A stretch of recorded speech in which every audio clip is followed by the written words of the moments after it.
இன்ஷா அல்லாஹ் நம்ம போலாம் குர்ஆன் வகுப்புக்கு. அல்ஹம்துலில்லாஹ். எல்லா புகழும் அல்லாஹ்வுக்கு மாத்திரமே. கேட்டுக்கிட்டு இருக்கிறவங்க தயவு செய்து கேள்வி கேட்டா பதில் சொல்லுங்க. குர்ஆன் வசனம் படிக்க சொன்னா தயவு செய்து பாருங்க. யாரெல்லாம் படிக்க ரெடியா இருக்கீங்க கையை தூக்கி வச்சுங்க. நான் வேணா உங்களை கூப்பிடுறேன். ஹேண்ட் ரைஸ் பண்ணுவீங்க. நான் நடுவில் குர்ஆன் வகுப்பு குர்ஆன் வசனம் படிக்க சொன்னா நீங்க படிங்க இன்ஷா அல்லாஹ்.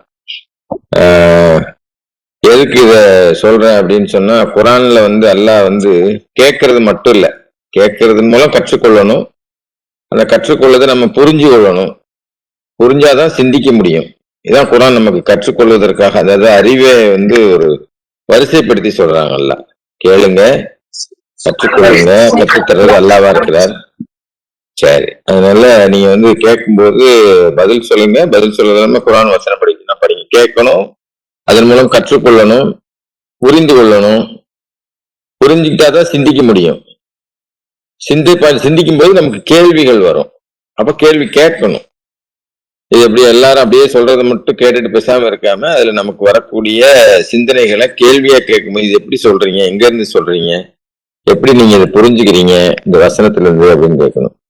அதுக்கப்புறம் அல்லாஹ் நிறைய சான்றுகள் தராங்க. சான்றுகள் ஆராயணும்னு சொல்றாங்க. அப்பதான் நாம, அதாவது ஞானத்தை அருள் செய்வீராக அப்படின்னு அல்லாஹ்ட்ட நம்ம துஆ செய்யறோம் இல்லையா, அப்பதான் நம்ம பணிவா இருக்க முடியும். அந்த ஞானம் இதெல்லாத்தையும் கேட்டு கத்துக்கிட்டு சிந்திச்சு சான்று ஆராய்ஞ்சு அல்லாஹ்வை உணரும் போதுதான் நமக்கு பணிவு வரும். அப்பதான் அல்லாஹ்வை நம்ம மதிக்க வேண்டிய மாதிரி நம்ம மதிப்போம். அப்பதான் நம்ம ஊலுல் அல்பாப்னு சொல்லக்கூடிய அந்த அறிவில் சிறந்தவர்கள்ங்கிற அந்த நிலையை அடைய முடியும். இதைத்தான் நம்ம நூஹ் நபியோட சரித்திரத்தை படிச்சாலும் சரி, பொறுமைய சொல்லி கொடுத்துருக்காங்க. அவரை மாதிரி பொறுமையா இருக்கவே முடியாது. இப்ராஹிம் அவரை மாதிரி ஆராய்ச்சி பகுத்து சிந்தனை பண்றது, அந்த மாதிரி நம்ம கத்துக்கிறோம் குர்ஆன்ல இருந்து. யூசுப் அவருடைய நிர்வாக ஞானம். மூசா அவர் எல்லாம் கற்றுக்கொள்ள அனுப்புறாங்க. ஒருத்தர் அனுப்புறாங்க, அவர் ரொம்ப கோபப்படுறதா இருக்கிறாரு. சாலமன் ரொம்ப அழகா தீர்ப்பு சொல்லக்கூடிய ஞானம் கொடுக்கிறார். முகம்மது அல்லாஹ் அதாவது அறிவை தொடர்ந்து அதிகரிக்க வேண்டி அல்லாஹ்ட்ட பிரார்த்தனை பண்றாங்க, ரப்பி ஜித்னி இல்மா, ரப்பி ஜித்னி இல்மான். அதனால இந்த குர்ஆன்ல உள்ள செய்தி அல்லாஹ் மட்டும் படித்தவனா மட்டும், குர்ஆன் மட்டும் படிச்சாக்களை மட்டும் பத்தாது. படிக்கிறோம் நம்ம, சிந்திக்கக்கூடிய மனுஷனா, அதன் மூலம் உண்மையை தேடக்கூடிய மனுஷனா, அறிவையும் அதாவது உண்மையை தேடி மனிதனா அல்லாஹ்விட்டிருந்து பெற்றுக்கொண்ட அறிவையும் இறை பக்தியையும் இணைச்சி, அதாவது வெறும் அறிவு இருந்தா மட்டும் பக்தி இருந்தாது, வெறும் பக்தி மட்டும் இருந்தா பத்தாது. அறிவையும் கத்துக்கிட்டு இருந்தா தான் நம்ம இந்த அறிவையும் பக்தியையும் சேர்த்து ஒரு மனிதனா உருவாகும் போதுதான் நம்ம இந்த ஆன்மா மீட்சி அடைஞ்சு, ஆன்மா மீட்சி அடைகிறதுக்கான தகுதியே பெறும்.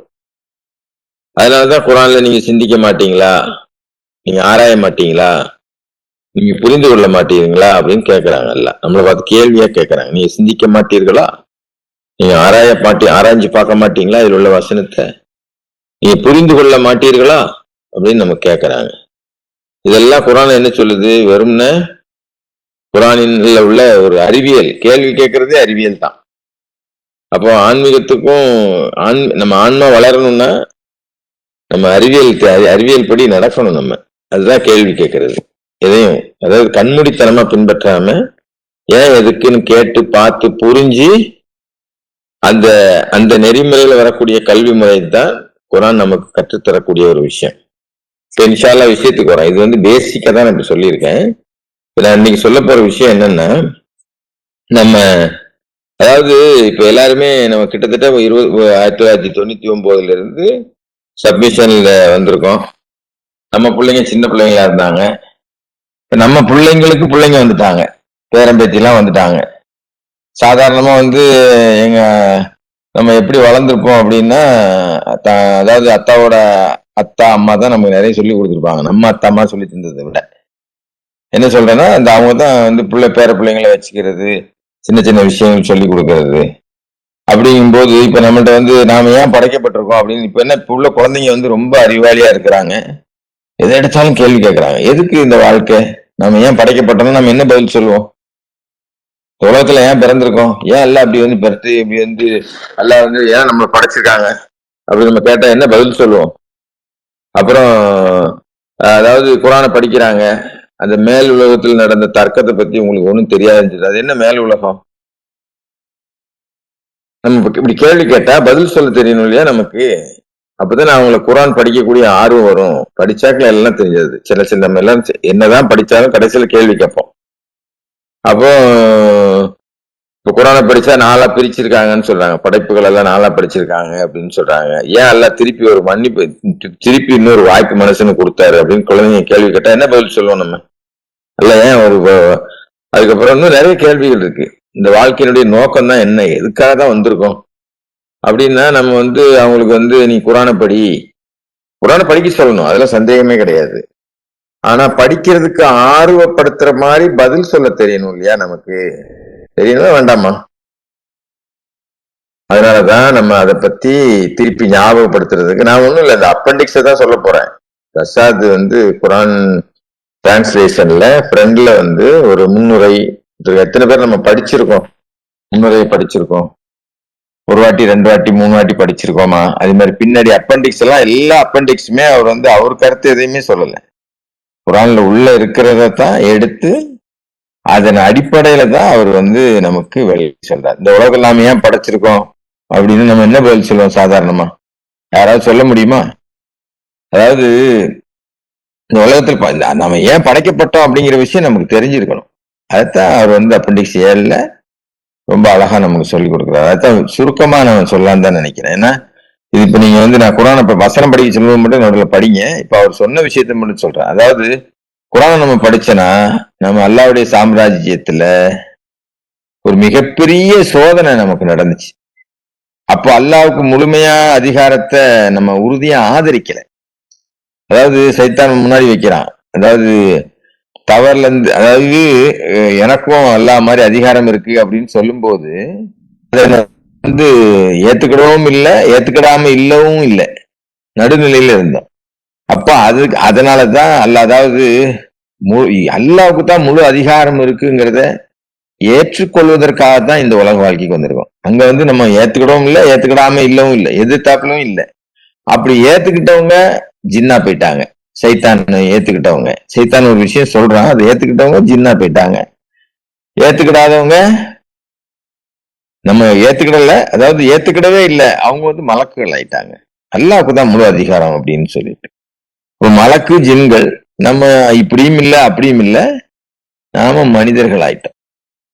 அப்ப சிலர் என்ன ஆயிட்டாங்க, இந்த மாதிரி பதில் சொல்ல தெரியல, இல்ல திரும்பிட்டாங்க, அவங்க விலங்குகள் ஆயிட்டாங்க. இந்த பூமியில் உள்ள மற்ற படைப்புகள். இது நான் சுருக்கமா சொல்றேன் உங்களுக்கு, ஒரு கதை சொல்ற மாதிரி நம்ம பிள்ளைங்களுக்கு சொல்ல தெரியணுங்கிறதுக்காக நான் சொல்றேன் உங்களுக்கு.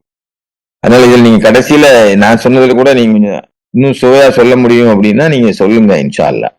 ஏன்னா இந்த மாதிரி கேள்வி கேட்க வைக்கணும், ஏன் இந்த உலகத்தில் பிறந்திருக்கோம் அப்படிங்கிறது. இது ஒரு தற்செயல் கிடையாது, இது ஒரு தற்செயலான நிகழ்வு கிடையாது. இது ஒரு திட்டம். இந்த திட்டத்தின் அடிப்படையில நம்ம அல்லாஹ்வுடைய அதிகாரத்தை முழுசா ஏத்துக்கிறதுக்காக தான் இந்த உலகம் வந்திருக்கோம். முதல்ல நம்ம ஏத்துக்கிடல, இந்த உலக வாழ்க்கை நமக்கு வழங்கப்பட்டிருக்கு. அப்போ எதன் அடிப்படையில 38-69 யாராவது படிக்க முடியுமா? இப்ப 38-69 அத்தியாயம் 38 வசனம் 69. நான் பேசுறது கேட்டுக்கிட்டு இருக்கா? யாராவது அந்த வசனம் யாரே படிக்க முடியும்? நீங்க உங்களை இன்வால்வ் பண்ணுங்கிறதுக்கு தான் நான் படிக்க சொல்றேன். 38-69 படிங்கம்மா.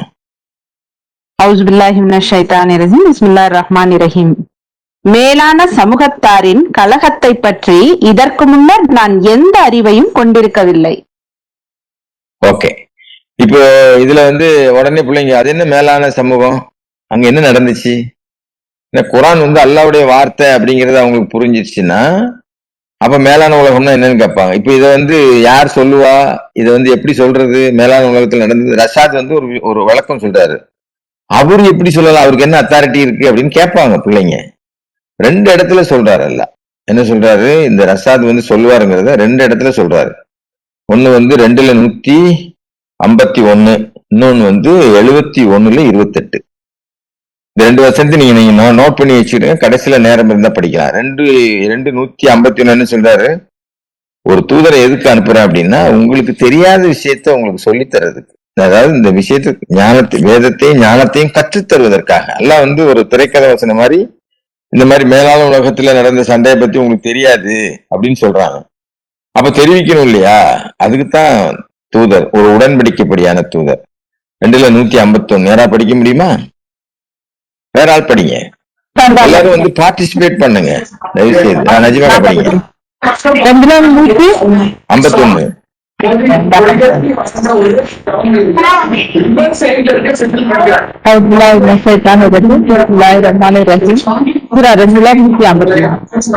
நம்முடைய வெளிப்பாடுகளை உங்களிடம் ஓதி காட்டி உங்களை தூய்மைப்படுத்தி வேதத்தையும் ஞானத்தையும் உங்களுக்கு கற்றுக் கொடுத்து மேலும் நீங்கள் ஒருபோதும் அறிந்திராதவற்றை உங்களுக்கு கற்றுக் கொடுக்க உங்களிலிருந்தே ஒரு தூதரை அனுப்பியதை போன்ற ஆசீர்வாதங்கள். ஆமா, இது வந்து இந்த மாதிரி நமக்கு தெரியாததை சொல்லி தருவாரு அப்படிங்கிறது தான்.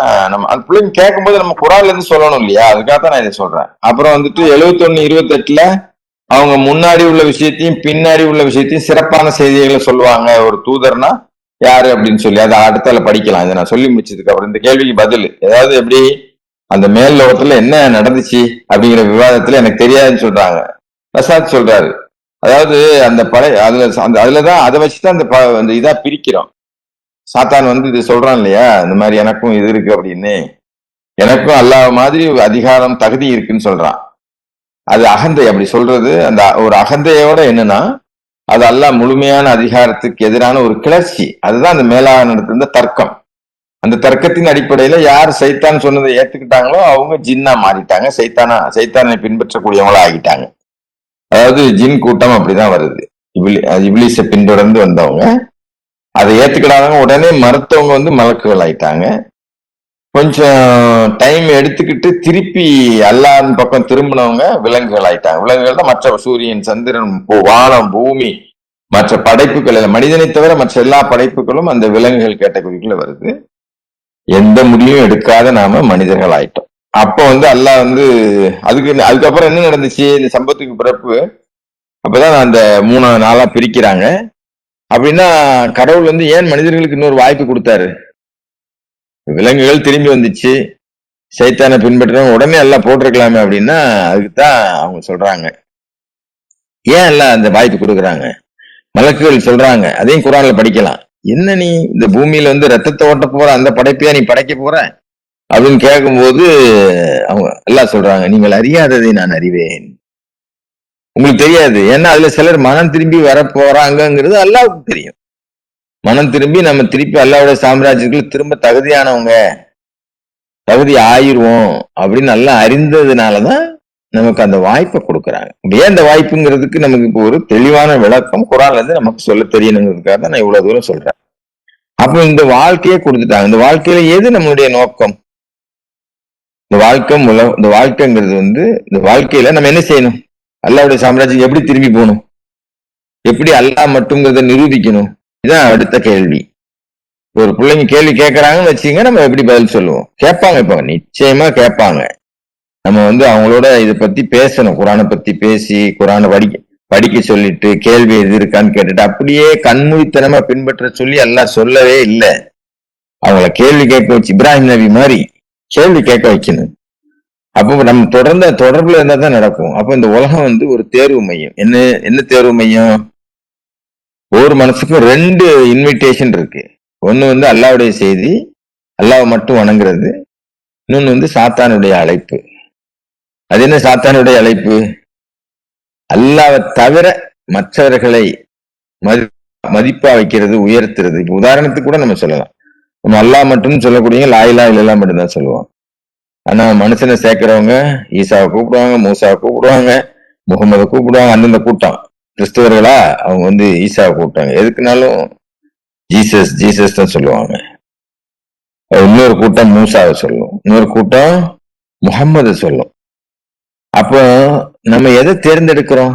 அதுக்குதான் இதை தேர்ந்தெடுக்கிறதுக்காக தான் இந்த அழைப்பு, இந்த வாய்ப்பு நமக்கு. அது இந்த 2ல எதை தேர்ந்தெடுக்குங்கிறது தான் நம்ம வாழ்க்கையில உள்ள சோதனை. அல்லாஹ் மட்டும்ங்கிறது எவ்வளவு முக்கியம் அப்படிங்கறத நம்ம புரிஞ்சுக்கணும். நம்ம சரணடைதல் மார்க்கத்துக்கு நம்ம வந்திருக்கோம்னா அதுல வந்து ஒரு பின்னாடி ஒரு காரணம் இருக்கு, ஒரு காரியம் இருக்கு அப்படிங்கிறது ஆனா இதை வந்து நம்ம ஆல்ரெடி அல்லாஹ்ட்ட ஒரு ப்ராமிஸ் பண்ணிட்டு தான் வந்திருக்கிறோம். நம்மளுக்கு அல்லாஹ் தான் அப்படிங்கிறத. அது எங்க இருக்கு வசனம்? வசனம் 107ல 172 அதை படிச்சாதான் நமக்கு தெரியும். எல்லா ஆதம்ல இருந்து ஆதன் முதுகுல இருந்து உலகம் அழியக்கூடிய வரைக்கும் வரக்கூடிய எல்லா மனுஷர்களையும் எல்லாம் படைச்சு எல்லாம் கேக்குறாங்க, உங்க இறைவன் யார் அப்படின்னு. நம்ம அல்லாஹ் அப்படின்னு விட்னஸ் பண்ணிருக்கோம். இதை நீங்க படிச்சு பாருங்க. ஆமா, எல்லாரும் சேர்ந்து சாட்சி சொல்லி இருக்கிறோம். அது நமக்கு மறந்து போச்சு. அதனால ஒரே அல்லாவை ஏற்றுக்கொள்வதுதான் மனிதனுடைய இயல்பான உள்ளுணர்வு. உள்ளுக்குள் நம்ம ஏன் உடனே ஏத்துக்கிட்டோம் அப்படின்னா, அது அல்லாஹ் மட்டுங்கிற விஷயத்த நம்ம உள்ளுணர்வா வச்சு எல்லாம் படைச்சிருக்காங்க. இது 172ல ஒரு கேள்வி பதில் வடிவத்துல இருக்கும். அந்த வசனத்தை படிக்கிறோம் கடைசியில். நம்ம நான் சொல்ற வசனத்தை நோட் பண்ணிக்கிறேங்க. 71ல 28 படிக்கணும், 72ல 28 படிக்கணும். இந்த தூதருங்கிறதுக்கு அவர் சிறப்பான செய்தியை சொல்லுவாருங்கிறதுக்கு இந்த 172 படிக்கணும். கடைசியில டைம் இருக்கும்போது இதெல்லாம் படிக்கலாம். நம்ம அதுக்குள்ள நான் இந்த கேள்வி பதில முடிச்சிடறோம். அப்ப நம்ம எல்லாரும் சாட்சி சொல்லிட்டு வந்திருக்கோம். அப்ப இத குரான் அல்லாவுடைய வார்த்தைன்னு சொன்னா எல்லாம் நமக்கு சொல்லி காட்டுறாங்க. நம்ம மறந்து போனது. ஆமாப்பா, ஆல்ரெடி சாட்சி சொல்லிட்டு வந்திருக்கோம். அப்போ இதுக்கு இடையில இப்போ ஆதம் சாத்தான் எங்கிருந்து வந்தாங்க? அதாவது ஆதம் பூமியில் இருந்தபோது அவருடைய ஆத்மா மேலுலகத்தில் உள்ள டெம்பரவரி சொர்க்கத்தில் இருக்குது. அல்லாஹ்வுடைய கட்டளை இடுறாரு, இப்பா நீ இந்த இடத்துல இருந்துக்கோ, இந்த மரத்தை மட்டும் நெருங்காத அப்படின்னு குரான்ல இருக்குது. ஆனா சாத்தான் ஒரு எதிர்மனையான எண்ணத்தை ஆதமுக்கு முன்னாடி வைக்கிறான். ஏன்னா ஆதம் அதாவது ஒரு தற்காலிக சொர்க்கத்துல ஆதமுடைய ஆன்மாவை வச்சுட்டு ஆதம் என்ன சொல்றாரு, நீங்க 2 பேரும் ஆதமும் அந்த ஆதமனுடைய துணை இணையையும் அங்க வச்சுட்டு நீங்க இத மரத்தை மட்டும் நெருங்காதீங்க, அதுதான் அல்லாஹ்வுடைய கட்டளை. ஆனா சைத்தான் ஒரு விஷயத்த முன் வைக்கிறான், எதிர்மறையான. இதெல்லாம் நீங்க நம்ம குரானை தொடர்ந்து படிச்சுட்டே இருக்கோம். 20 வாட்டி காலையில நம்ம படிச்சிருக்கோம். நான் சொல்லும் போதே வருது, நம்ம படிச்சிருக்கோங்கிற எண்ணம் நமக்கு வரணும். அப்ப இதன் மூலம் மனுஷன் யாருடைய வார்த்தையை எடுக்கிறான் அப்படிங்கறத வெளிப்படுத்துறது, காட்டுறதுக்கு தான். சாத்தான நம்ம ஏத்துக்கொள்ள கூடாதுங்கிறத தெரிஞ்சுக்கிறதுக்காக தான் இந்த கான்வர்சேஷன். அந்த ஒரு தற்காலிக சொர்க்கம் அது அல்லாம அப்படி நம்ம சாத்தானுடைய எண்ணத்தை ஏத்துக்கிட்டதுனாலதான் பூமிக்கு வரோம். அதனால ஒவ்வொரு மனுஷன் கூடயும் பூமியில வரும்போது ஒரு ஜின்னு நம்மளை கெடுக்கிறதுக்கு கூட வரான். ஏன்னா நம்ம சாத்தானுடைய எண்ணத்தை ஏத்துக்கிட்டு இருக்கிறோம்ல, அங்க ஆதம் ஏத்துக்கிட்டதன் மூலம் நாம ஒவ்வொருத்தரும் ஏத்துருக்கோம் அதை. அப்ப அதனாலதான் நம்ம கூட ஒரு ஜின்னு வரான். இதையும் குரான்ல எல்லாம் நமக்கு சொல்லிக்காரு. ஒவ்வொருத்தர் கூடயும் ஒவ்வொரு மனுஷன் கூடயும் ஒரு ஜின்னு இருப்பதா ஏன் கூறப்படுது அப்படின்னா இதுக்குத்தான். ஒவ்வொரு மனுஷனுக்கும் ஒரு ஜின் இணைக்கப்படுகிறான். மனித ஆன்மாவுக்கும் அந்த ஜின்ம ஆன்மாவுக்கும் இடையே தொடர்ந்து கருத்து போராட்டம் நடக்கிறது. நம்ம ஒரு மனுஷனை பாக்குறோம், ஐயோ ரொம்ப கஷ்டப்படாது, ஏதாவது ஹெல்ப் பண்ணுவோம்னு போகிறோம், நினைக்கிறோம். யாராவது ஒருத்தன் கெடுத்துடுறான் கொடுக்கறத, இல்லட்டா நம்ம இன்னொரு மனசை சொல்லுது. இன்னொரு மனசுனா என்ன சொல்லுது, சைத்தானுடைய தீய எண்ணம் கொடுக்காத, இவன் ஏமாத்துறான், இவன் தண்ணி அடிச்சிருக்கான், புரியுதா, இவன் சும்மா வேஷம் போடுறான். அப்போ இந்த போராட்டம் யார் நமக்கு நமக்குள்ள ஏற்படுத்துறது யாரு அப்படின்னா, சிலர் மனசு அதெல்லாம் கிடையாது. நல்லதெல்லாம் அல்லாவின் புறத்துல இருந்து வருது. கொடுக்கணுங்கிற எண்ணம் வருது இல்லையா, அது அல்லாட்ட இருந்து வருது. உடனே கொடுத்துடணும். நம்ம சைத்தானுக்கு அடிபணிஞ்சிட்டா கொடுக்க மாட்டோம், தள்ளி போட்டுருவோம். அப்போ நன்மையா தீமையா அது அல்லாட்ட இருந்து வரக்கூடிய அந்த இன்ஸ்பிரேஷனா, அந்த உள்ளுணர்வா, இல்ல சைத்தான்ல இருந்து உள்ள உணர்வா, ரொம்ப அதாவது கொடுக்கணுங்கிற எண்ணம் வருது, அது நன்மையான விஷயம். கொடுக்க கூடாதுன்னு ஒரு எண்ணம் வருது, அது சாத்தானுடைய எண்ணம். ஏன்னா நல்ல விஷயம் அல்லாட்ட இருந்து வருது. அப்போ வந்தது நன்மையான விஷயம் அல்லாட்ட இருந்து வந்திருக்கு, தீமையான விஷயம் சாத்தான்ல இருந்து வந்திருக்கு. இந்த தேர்வு வாழ்நாள் முழுவதும் நடந்துகிட்டு இருக்கு, சாவ போற வரைக்கும் நடந்துகிட்டே இருக்கு. நல்லா புரிஞ்சுக்கங்க. என்ன மனுஷன் ஏன் ஜின்னு நம்ம கூட ஏன் வந்திருக்கான் அப்படின்னா, நம்ம அல்லாஹ் கிட்ட கட்டளை பண்ணி வைக்கிறதுக்கா, சைத்தானின் கட்டளை ஏத்துக்கிறதுக்கா அப்படின்னு. ஏன்னா நம்ம முதல்ல ஒரு பாவம் பண்ணோம்ல. என்ன பாவம்னு சொன்னா தெரியுமா? ஆதம எல்லாம் தடை செஞ்சு மரத்தின் பக்கத்துல போவாதேன்னு சொன்னாங்க. ஆனா இது ரஷாத் வரப்போய் தான் நமக்கு இந்த மாதிரி விஷயங்கள்லாம் தெரியுது. ஒரு தூதரன்னு ஒத்துக்கிடும் போது அல்லாஹ் அந்த தூதர் மூலியமா நமக்கு விஷயங்களை சொல்லி கொடுக்குறாங்க. அந்த உண்மையான முதல் பாவம் என்னன்னா, ஃபர்ஸ்ட்ல உள்ளது அந்த விவாதம், அந்த மேலுலக தர்க்கம், அது வந்து அந்த பெரிய. அப்புறம் அல்லாஹ் கடவுளுக்கு முழுமையான அதிகாரத்தை உறுதியாக ஆதரிக்க தவறியதுதான் அந்த பெரிய பாவம். திருப்பி எல்லாம் ஒரு சான்ஸ் கொடுத்துதான் அதுலயும் நம்ம சைத்தான் பேச்சை காட்டிட்டோம். அதனாலதான் திருப்பி நமக்கு வந்து இல்ல நீ பூமியில போய் அதை நிரூபிச்சுட்டு வாங்கன்னு சொல்லி 2 பேரையும் அனுப்பிச்சு விட்டுருக்காங்க. அப்போ இந்த உலகத்துல மிகப்பெரிய சோதனை, முழு அதிகாரம் ஒருவரே அல்லாவுக்கா, ஒரே கேள்விதான், முதல் அதிகாரம் அல்லாவுக்கு மட்டும் நம்ம நம்புறோமா, அதுபடி நடக்கிறோமா, அல்லது அவர் கூட யாருக்காவது ஒரு தெய்வீக சக்தி இருக்கு, நம்ம இங்க சலான் சொன்னா அவங்களுக்கு கேட்கும், முகமதுக்கு சலான் சொன்னா செலவாத்து சொன்னீங்கன்னா 10 நன்மை 100 நன்மை இப்படி சொல்லித்தராங்களா, இதை நம்புறோமா, இல்ல அல்லாஹ்வுக்குத்தான் முழு, எது நடந்தாலும் நேற்று முந்தா நாள் ஞாயிற்றுக்கிழமை எல்லாம் முழுசா இதை பத்தி தான் பேசிக்கிட்டே இருக்கோம். எது நடந்தாலும் அல்லாஹ்வுடைய திட்டப்படி அல்லாஹ்வுடைய கட்டுப்பாட்டுல நடக்கிறது நம்ம நம்புறோமா? சரணடைதல்னா என்ன? சரணடைதல்னா என்ன? ஷார்ட்டா சொல்றதா இருந்தா நம்ம சரணடைஞ்சிட்டோம் அப்படிங்கிறதுக்கு முக்கியமான 3 சரணடைஞ்சிட்டோங்கிறது நம்பிக்கை, நம்ம சொல்றோம் வாயால, அது செயல்பாட்டுல எப்படி காட்டுவோம் அப்படின்னா சிம்பிளான 3 விஷயம்தான். கடந்த காலத்துல எது நடந்திருந்தாலும் அதை பத்தி நம்ம கவலையப்பட மாட்டோம். அது நமக்கா இருக்கட்டும், நம்ம குடும்பத்திலயா இருக்கட்டும், சமூகத்திலயா இருக்கட்டும், எவ்வளவு பெரிய விஷயம் நமக்கு நன்மையான விஷயமா இருந்தாலும் தீமையான விஷயமா இருந்தாலும் சரி, அதை பத்தி துளி அளவு கூட கவலைப்பட மாட்டோம். ஏன்னா அது அல்லாஹ்வுடைய நாட்டப்படி திட்டப்படி நடந்துச்சு. அதுதான் அல்லாஹ்வுக்கு தான் முழு அதிகாரம் இருக்குங்கிறத நம்புறது. கடந்த காலத்துல நடந்தது. எதிர்காலத்துல என்ன நடக்கணும் பயப்படவும் மாட்டோம். அல்லாஹ் நாடினதை தவிர அது எதுவுமே நடக்காது அப்படிங்கிறதுல முழு நம்பிக்கை இருக்கு. நிகழ்காலத்துல இப்போ எது நடந்தாலும் அது என்னுடைய நன்மைக்குத்தான் நடக்குது அப்படிங்கிறதுல முழு நம்பிக்கை வைக்கணும் நம்ம அல்லாஹ் மேல. இதுதான் ஒருத்தர் சரணடைஞ்சிட்டார் அப்படிங்கிறதுக்கு ஆன செயல்பாடுகள். அதெல்லாமே நீங்க நல்லா யோசிச்சு பாருங்க.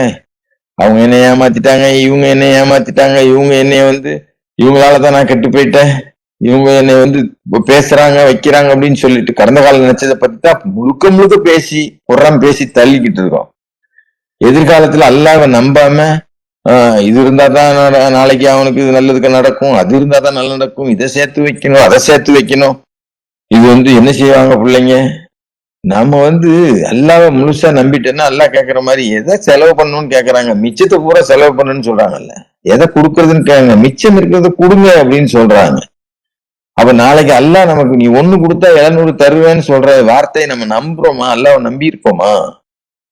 இதுதான் நம்ம வந்து அல்லாஹ்வுக்கு மட்டும்தான் அதிகாரம் இருக்கு, இல்ல அல்லாஹ் கூட சேர்ந்து வேற யாருக்காது, அது வந்து ஒரு மனுஷரா இருக்கலாம், இல்ல ஒரு பொருளா இருக்கலாம், செல்வமா இருக்கலாம், இந்த மாதிரி நம்பிக்கை அடக வச்சிருக்கோமா? இதுதான் இந்த வாழ்க்கையில மிகப்பெரிய போராட்டம். இந்த வாழ்க்கையில மிகப்பெரிய தேர்வு நம்ம எதுக்கு கொடுக்கிறோம்?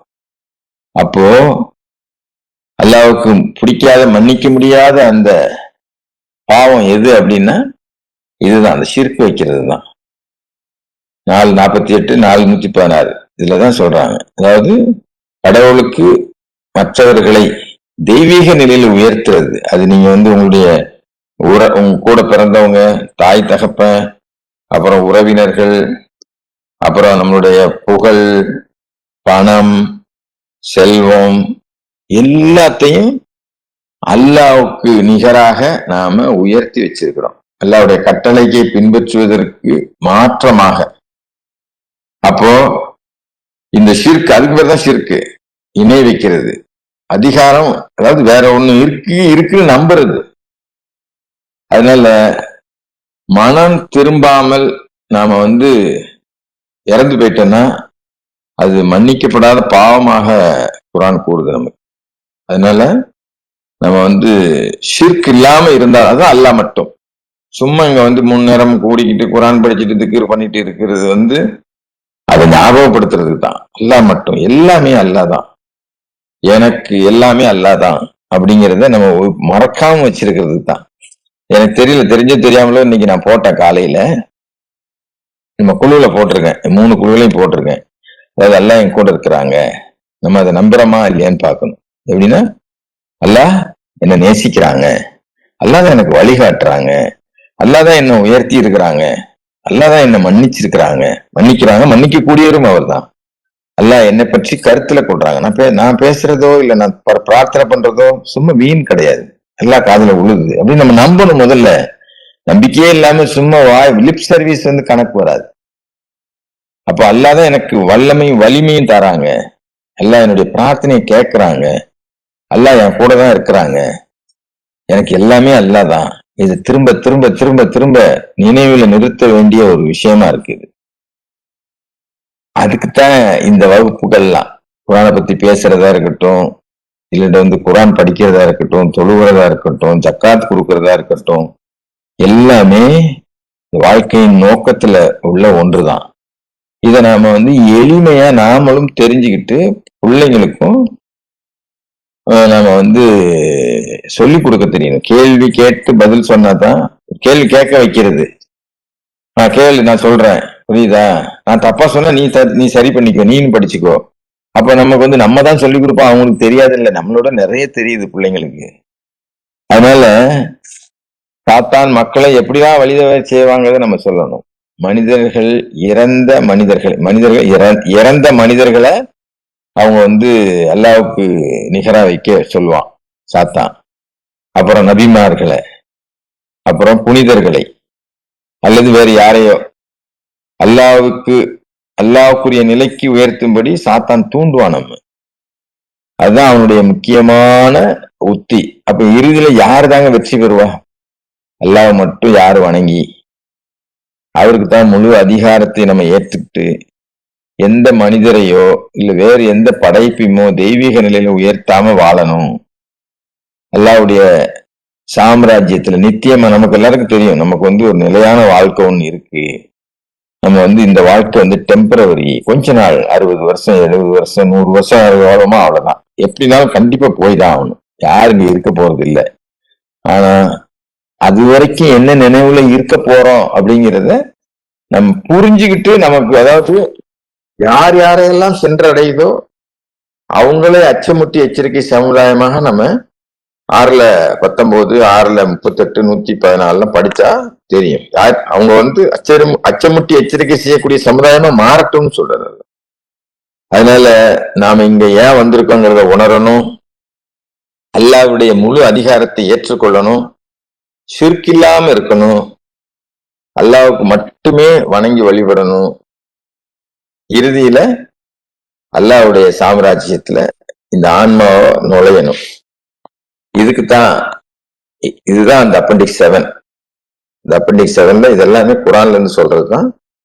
நேரம் ஆயிடுச்சு, நீங்க அந்த வசனத்துல எல்லாம் படிச்சு பாருங்க. 7ல 172, 72ல 28, இப்ப நான் கடைசியில சொன்னேன் 4ல 48, 4ல 116. இந்த வசனங்களை எல்லாம் படிச்சு பாருங்க. சும்மா அதாவது ஏதோ கடமைக்காக படிச்சோம் அப்படிங்கிறதுக்கு இல்லாம சிந்திக்கிறதுக்காக நம்ம வந்து சிந்திக்கணும், கேட்கணும், சிந்திக்கணும். அப்பதான் நாம வந்து ஊலுல் அல்பாப் என்னது, அதாவது அந்த நமக்கு வெறும் கேட்கறது மட்டும் இல்ல, சிந்திக்கக்கூடிய, அதாவது கற்றுக்கொள்றது மட்டும் இல்ல, புரிந்து கொள்றது மட்டும் இல்ல, சிந்திச்சு கேள்வி கேட்கறது. அல்லாஹ் சான்றுகள் நிறைய, பாக்குறதெல்லாம் சான்றுன்னு சொல்றாங்கல்ல, எதெல்லாம் பாக்குறீங்க எல்லாத்துலயுமே என்னுடைய சான்று இருக்கு அப்படின்னு சொல்றாங்க. கணவன் மனைவி கூட சான்று இருக்கு, உங்களுக்கு காது கேட்குது, கண்ணு தெரியுதுல, எல்லாத்துலயுமே சான்று இருக்கு. அப்ப அதன் மூலம் அந்த சான்ற ஆராய்றது மூலம் என்னன்னா பணிவாக இருக்கிறது தான், அல்லாவே அறிய வேண்டிய முறையில் அறியறது தான். அப்பதான் நம்ம வந்து அறிவில் சிறந்தவர்கள், ஊலுல் அல்பாப்னு சொல்ற அந்த நிலையை அடையிறதுக்கு அல்லாஹ் நமக்கு எல்லாத்துக்கும் உதவி செய்யணும். அதுக்குத்தான் நீங்க சிந்திக்க மாட்டீங்களா, ஆராய மாட்டீங்களா, புரிஞ்சு கொள்ள மாட்டீங்களா அப்படின்னு கேள்வி கேட்கிறாங்க. அல்லாஹ் ஏன் கேள்வி கேட்கிறாங்கன்னா, இந்த கேள்வி கேட்டு பதில் சொல்ற முறையில ஈஸியா அண்டர்ஸ்டாண்ட் பண்ண முடியும். அதனாலதான் ஸ்கூல்ல போய் பரீட்சை வைக்கிறாங்க. நல்லா கேட்கணும், பரீட்சை எக்ஸாம் எல்லாத்துக்கும் வைக்கிறதுக்கு காரணம் நம்ம புரிஞ்சுக்கிட்டோமா அப்படிங்கிறதுக்காகத்தான். அதனாலதான் அந்த வடிவில சொல்லணும்னு நினைச்சேன். அல்ஹம்துலில்லாஹ், ஸலாமுன் அலைக்கும்.